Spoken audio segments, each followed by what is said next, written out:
Hello everyone, कैसे हैं आप सभी दोस्तों। पिछली वीडियो में हमने डेविन एआई के बारे में देखा था। अगर आप बिल्कुल फ्रेशर हैं, नए स्टूडेंट हैं, आज तक आपने एआई का यूज नहीं किया, एआई के साथ कैसे कोडिंग करते हैं वो मैं आपको इस वीडियो में बताऊंगी। बहुत ही बेसिक सा बताऊंगी, एडवांस हम बाद में जाके करेंगे।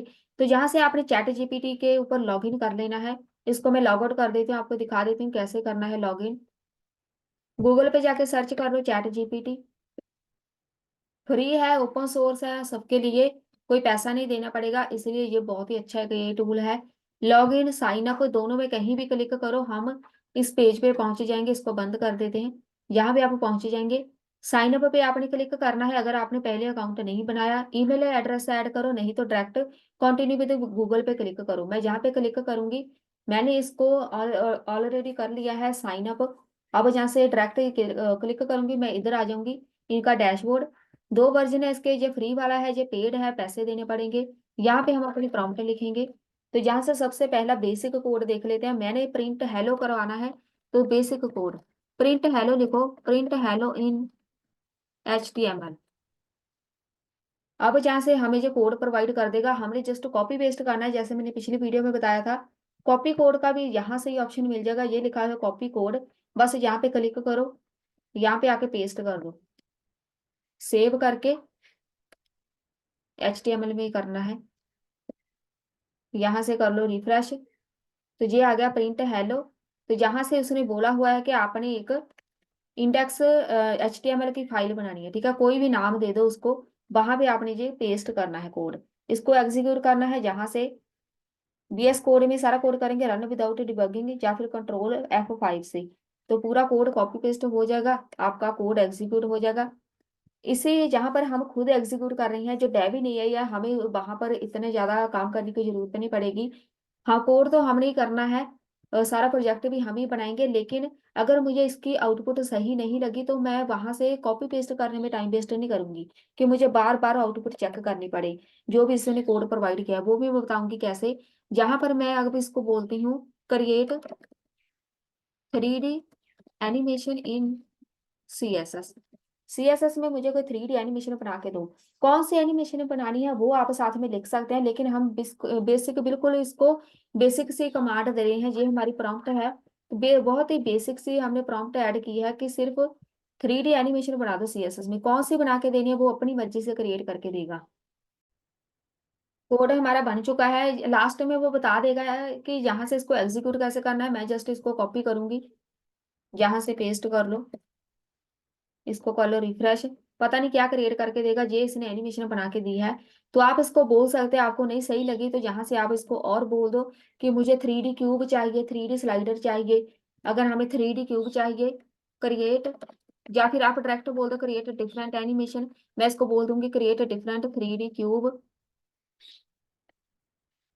एंटर कर दो। अब यहाँ से देख लेते हैं कौन सी आउटपुट आएगी।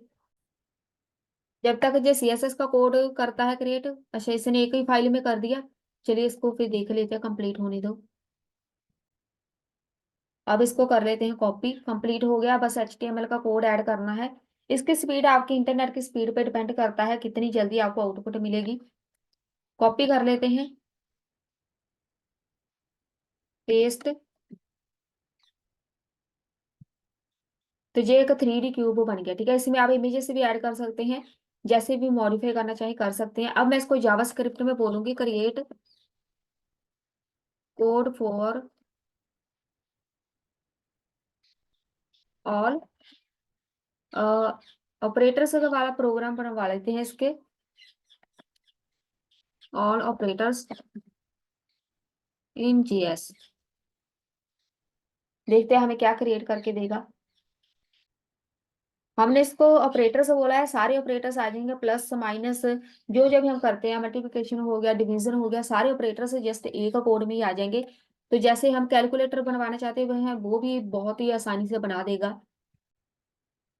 अब जहाँ पे आपको बेसिक नॉलेज जरूर होनी चाहिए, जहाँ पे console.log लिखा हुआ है, इसका काम क्या है वो मैं दिखाऊंगी। आप डायरेक्ट जहाँ से कॉपी पेस्ट कर लेंगे कोड, तो उसका जो रिजल्ट हैगा होगा वो कहाँ पे आएगा वो देखेंगे हम।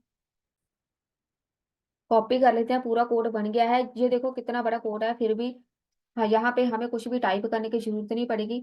स्क्रिप्ट फाइल में आके आपने इसको पेस्ट कर देना, अपनी जावा स्क्रिप्ट की फाइल इधर अटैच कर लेनी है। इधर है नहीं तो मैं लगा देती हूँ स्क्रिप्ट।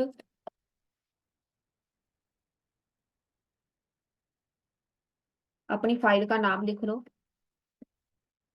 इसको रिफ्रेश कर लो। ये हटा देते हैं 3D। चलिए इसको रहने भी देते हैं।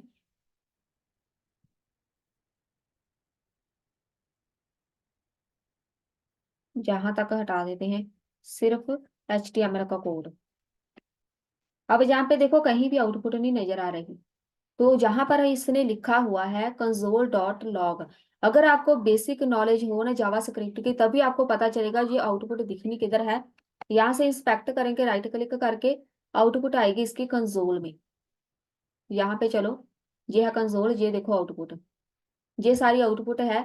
तो इसने जो नंबर दिए हुए हैं, एडिशन इतनी है, सब्ट्रैक्शन, मल्टीप्लिकेशन, डिवीजन, ठीक है, मॉडल्स कोई बचा है कि नहीं, ये सारी आउटपुट है हमारी। तो जो कोड इसने हमें दिया है उसकी आउटपुट बिल्कुल सही है। अब आपने जहां से इसको बोलना है कि मुझे आउटपुट चाहिए, एक तो मुझे अपनी वेब ब्राउजर पे चाहिए, HTML में आउटपुट चाहिए, ऊपर से जो नंबर से लिखे हुए हैं हमने ये नंबर से खुद ऐड करने हैं। तो ये तो अपनी तरफ से इसने ऐड कर दिया, मैं चाहती हूँ कि नंबर से मैं ऐड करूँ, तो उसके लिए आपको कोड जहाँ से कमांड देनी आनी चाहिए। अब जहाँ से आप इसको बोलेंगे सिंपल कैलकुलेटर बनाना है, तो मैं जस्ट छोटी सी एक कमांड लिखूंगी, क्रिएट कैलकुलेटर इन JS। बस इतनी सी लाइन लिखनी है, अपने आप ये क्रिएट करके दे देगा। ये हो गया हमारा कोड पूरा कंप्लीट, इसको कॉपी कर लो। अब ये एक ही फाइल में ही है सारा, तो हमें अलग से जावा स्क्रिप्ट की फाइल लगाने की जरूरत नहीं पड़ेगी, इसको हटा देते हैं, नहीं तो वो कोड भी बीच में ही रहेगा। इसको रिफ्रेश कर लो, तो यहाँ पे कैलकुलेटर बन गया। CSS ऐड करनी है, इसको ही बोलो, आप खुद कुछ भी ना करो। 2 - 9 कर लो, तो -7 आ गया। 171 माइनस कर लेते हैं, 1 कर दो, और दोनों प्लस तो हो गए। इसको क्लियर कर लो, टेस्ट कर लो बिल्कुल वर्क कर रहा है कि नहीं। 0 से मल्टीप्लाई कर दो तो 0 आ गया। कंप्लीट ये हो गया कोड, कितना आसान है। नहीं तो आप खुद अगर बेसिक आप अभी सीख रहे हैं, कैलकुलेटर बनाना हो तो आपको बहुत टाइम लग जाएगा इसको सीखने में। सेम ऐसे ही हम रिएक्ट में कुछ भी क्रिएट कर सकते हैं। अगर मैं इसको बोलूँ क्रिएट लॉगिन सिस्टम, या फिर लॉगिन फॉर्म, कुछ भी लॉगिन सिस्टम लिख दो इन रिएक्ट, तो जहाँ पे कोड तो आपको मिल जाएगा, लेकिन जहाँ पे आपको बेसिक नॉलेज होनी बहुत ही जरूरी है। जो भी हमारी रिएक्ट लैंग्वेज है, हम इसको डायरेक्ट जहाँ पे लिख के एग्जीक्यूट नहीं कर सकते, उसको एग्जीक्यूट करने का एक डिफरेंट मेथड है। इसलिए मैंने आपको बोला था कि बेसिक नॉलेज आपको जरूर होनी चाहिए। यहाँ पे हमारा कोड हो गया कंप्लीट। रिएक्ट का कोड है ये react.js। तो यहाँ से अगर मैं इसको कॉपी कर लूँ, यहाँ से आके पेस्ट कर दूँ, कुछ भी यहाँ पे हमें शो नहीं होगा। इसको कर लो कॉपी, कुछ भी शो नहीं होना, जो मैंने उधर कोड लिखा है सारा इधर वैसे ही शो हो जाएगा। इसको हम अगर जावा स्क्रिप्ट की फाइल में भी लगा दें ना, यहाँ पे इधर हम रख देते हैं जी, स्क्रिप्ट वाला हम लगा देते हैं अपना, अपनी फाइल लगा देते हैं। ये होगी मेरी जावा स्क्रिप्ट की फाइल जिधर हमने कोड लगाया है, और इसको कर लो सेव, इसको कर लो रिफ्रेश, तो कुछ भी नजर नहीं आना, ठीक है। तो यहाँ पे रिएक्ट एग्जीक्यूट ही नहीं हुई, तो आउटपुट हमारे पास कैसे आएगी, इसको एग्जीक्यूट करना आपको आना चाहिए। कैसे इसकी आउटपुट हम देखते हैं अपने वेब ब्राउजर को, वो आपको जरूर आनी चाहिए। कोई भी आपने प्रोग्रामिंग सीखनी हो, पाइथन सीखनी है, उसको भी आपको इंस्टॉल करना पड़ता है। अगर ये बेसिक नॉलेज होगी तभी आप चैट GPT के साथ कोडिंग कर पाएंगे। इसने आपको ये बता देना है। अगर मैं इसको डायरेक्ट बोलूँ ना, इधर मैं इसको बोल दूंगी हाउ टू एग्जीक्यूट, आप ऐसे भी बोल सकते हैं, how to execute this code, तो ये आपको बता देगा कैसे एग्जीक्यूट करना है। लेकिन फिर भी आप अगर बिल्कुल नए हैं, बिल्कुल फ्रेशर है, तब भी आपको इसको एग्जीक्यूट करने का इतना ज्यादा आइडिया नहीं होगा, क्योंकि उसको एक पूरा प्रोसेस हमें फॉलो करना पड़ता है। पहले इसको कंप्लीट कर लेते हैं, देखते हैं क्या क्या हमें स्टेप्स बताता है। अगर आपने आज से पहले कभी भी रिएक्ट को नहीं सुना, कभी भी नहीं एग्जीक्यूट किया, तो आपको ये चीजें समझ नहीं आएगी। जहां पर देखो लिखा हुआ है डायरेक्टरी क्रिएट करनी है, कौन सी डायरेक्टरी कहाँ पे क्रिएट करनी है, टर्मिनल में जहाँ पे कमांड प्रॉम्प्ट ओपन करना है, क्या-क्या आपने यहाँ से कमांड्स उसको देनी है, जहाँ पे लिखा हुआ है ये कमांड एग्जीक्यूट करनी है, ये सब आपको तब भी समझ आएगा अगर आपने रिएक्ट का थोड़ा बहुत बेसिक किया होगा। तो यहाँ पर जो लोकल होस्ट है, जहाँ पे इसकी आउटपुट आनी है, ये वाली आउटपुट मेरे पास एचटीएमएल सीएसएस जावास्क्रिप्ट की आउटपुट मेरे अपने वेब ब्राउज़र पे आती है। तो जहाँ पर अगर रिएक्ट की बात करें, उसकी आउटपुट हमें दिखेगी एक लोकल होस्ट पे। तो इसीलिए हम यहाँ से अपना लोकल होस्ट क्रिएट करते हैं। सेम ऐसे ही आप पाइथन में भी कुछ भी क्रिएट कर सकते हैं। पाइथन में आप एक लैंडिंग पेज, वेब पेज बना सकते हैं, कुछ भी लॉगिन सिस्टम बना सकते हैं, जो भी आप क्रिएट करना चाहते हैं। तो पाइथन को भी आपको एग्जीक्यूट करना आना चाहिए। तो जहाँ पर आपका काम आने वाला है आपकी बेसिक नॉलेज। तो जहाँ पे भी चैट जीपीटी आपके काम नहीं आएगा, आपको पता होना चाहिए कैसे इसको एग्जीक्यूट करना है, कैसे डायरेक्टरी बनानी है। तो इसी को हम इन्हांस करेंगे एआई को, प्लेलिस्ट हमारे से स्टार्ट करेंगे एआई को कैसे हमने सीखना है, रिएक्ट को कैसे हम एग्जीक्यूट करेंगे, सब कुछ करेंगे। तो आज की वीडियो में बस इतना ही, मिलते हैं फिर नेक्स्ट वीडियो में।